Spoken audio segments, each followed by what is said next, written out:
네, 그럼 지금부터는 오늘 발표된 부동산 대책과 관련해서 이상경 국토교통부 1차관과 함께 좀 더 자세한 얘기 나눠보겠습니다.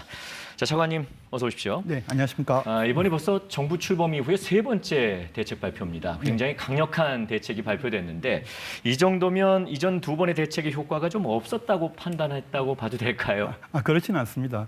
이전 6.27 대책을 통해서 대출을 통한 주택 구매나 과도한 투기 수요를 충분히 억제를 했었고 네. 또 97 대책을 통해 양질의 주택 공급을 가능하다는 걸 보여줬었습니다. 그렇지만 이제 97 대책이 가시화되려면 시차가 발생을 할 수 있는데 그 과정에서 지금 일부 이제 그 주택 시장에서의 과열 양상이 나타나기 때문에 그걸 조기에 차단하기 위해서 이번에 강력한 규제를 발표하게 됐습니다. 네.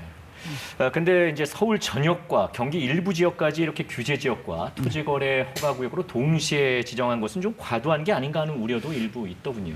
저희가 지정을 할 때는 지정 요건 같은 걸 살피고 또 시장 상황 또 풍선 효과 같은 것까지 이번에 고려를 했습니다. 네. 그걸 종합적으로 고려해서 지정을 했기 때문에 그 규제가 그 어떤 식으로든 효과를 발생할 거로 기대를 하고 있습니다. 그렇지만 이 규제가 지속될 경우에는 사실 어떤 생활에 어떤 불편이라든지 주거시장에 문제를 야기할 수 있기 때문에 필요시에는 이걸 이제 지정을 해제하거나 연장하거나 여기에 대한 판단을 하려고 하고 있습니다. 예.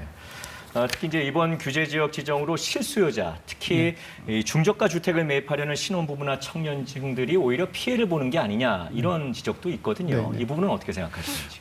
사실 거기 서민층이나 청년층 실수요자들에게 피해가 가는 건 주택 가격이 폭등을 하거나 과도하게 상승했을 때라고 보고 있기 때문에 그걸 신속하게 저희가 차단하는 게 더 중요하다 보고 있었습니다. 그 실제로 이번 규제를 하지만은 그게 이제 청년층의 어떤 대출이나 실수요자는 영향이 적다고 보고 있는 부분이 저기 서민 실수요자나 또 그리고 생애 구입 최초 구입자들에 대한 그 담보 인정 비율 LTV를 70% 그대로 규제 지역에서도 할 수 있고 또 그리고 이제 청년층들이나 신혼부부가 많이 이용하는 뒷노 대출이라든지 관련된 보금자리론 같은 이제 정책 자금 대출도 그대로 폭넓게 인정되기 때문에 피해는 그다지 없을 거로 기대하고 있습니다.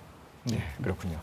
그리고 또 한 가지, 이미 수도권 전체가 6억 원 이상 주택담보대출이 안 되는 상황이잖아요. 네, 그렇습니다. 그럼에도 불구하고 추가 금융 규제가 필요하다고 판단한 이유는 뭐라고 봐야 할까요? 그러니까 6억 원 규제로 인해서 주택 시장이 어느 정도 이제 대출을 통한 이제 주택 구입을 차단한 효과는 있었습니다. 그렇지만 시장에서 신고가가 나타나는 등 어떤 이제 어떤 자금 대출을 활용한 형태가 좀 더 나타나는 경향이 있었기 때문에 이를 정밀하게 차단하기 위해서는 좀 강화된 규제, 예를 들어서 이제 15억에서 25억까지는 4억 원, 25억 이상은 2억으로 대출을 강화한 등의 규제 조치가 필요했습니다. 네. 이런 규제 조치를 통해서 이제 실질적으로 이제 어떤 이 주택 투기로 오는 자금들을 생산적인 부분으로 투자를 유도함으로써 국가 경제에도 좀 도움이 되지 않을까 그렇게 크게 보고 있습니다. 네. 예, 그렇군요.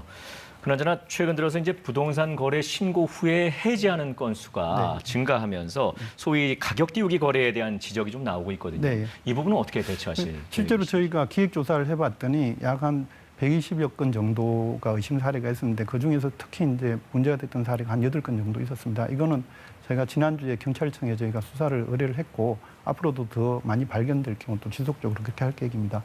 그리고 향후 정부에서는 이제 국무총리 밑에 이제 부동산 시장 거래에 대한 안정성을 하기 위해서 감독 기구를 설치를 해서 이 부분에 대한 문제가 발생 시 그 기구를 통해서 철저히 감독하고 엄중하게 감독할 계획입니다. 네. 그렇군요. 자, 마지막으로 이런 질문을 좀 드려봐야 할 것 같아요. 이번 같은 그 수요 대책 효과가 좀 단기에 그치는 게 아니겠느냐 이런 전망도 좀 있던데 혹시 추가적인 대책이 더 나올 게 있을까요? 사실 이번 3중 규제라고 말씀을 하시는 이 규제가 저희가 규제 지역에 통한 이제 대출을 활용한 투기 수요 그리고 지금 토지 거래 허가 구역은 갭 투자를 또 방지를 할 수 있습니다. 그리고 또 이 고가 주택에 대한 대출 제한을 통해 가지고 우리가 이제 이제까지 제대로 구제 못했던 고가 주택에 대한 투기적 수요도 차단할 수 있기 때문에 저희가 봤을 때는 시장 안정에 꽤 크게 기여하지 않을까 그렇게 보고 있습니다. 그리고 현재 저희가 관계부처 합동으로 태스크포스를 만들어서 세제 개편, 중부세와 같은 세제 개편 방향에 대해서도 저희가 검토를 하고 있기 때문에 그 부분도 향후에 또 발표될 예정이기 때문에 또 효과가 있을 거로 보고 있고 지난 97 대책 후속 대책으로 저희가 도심과 수도권 택지에서의 주택 공급 방안을 효과적으로 하기 위한 각종 수단을 지금 시행을 하고 있습니다. 그게 아마 조만간 효과가 나타나면 합쳐지면서 좋은 방향으로 시장이 편성되지 않을까 그렇게 보고 있습니다. 예. 오늘 해간 부동산 대책 발표 이후에 여러 가지로 바쁘셨을 텐데 나오셔서 도움 말씀 잘 들었습니다. 고맙습니다. 네, 감사합니다. 네.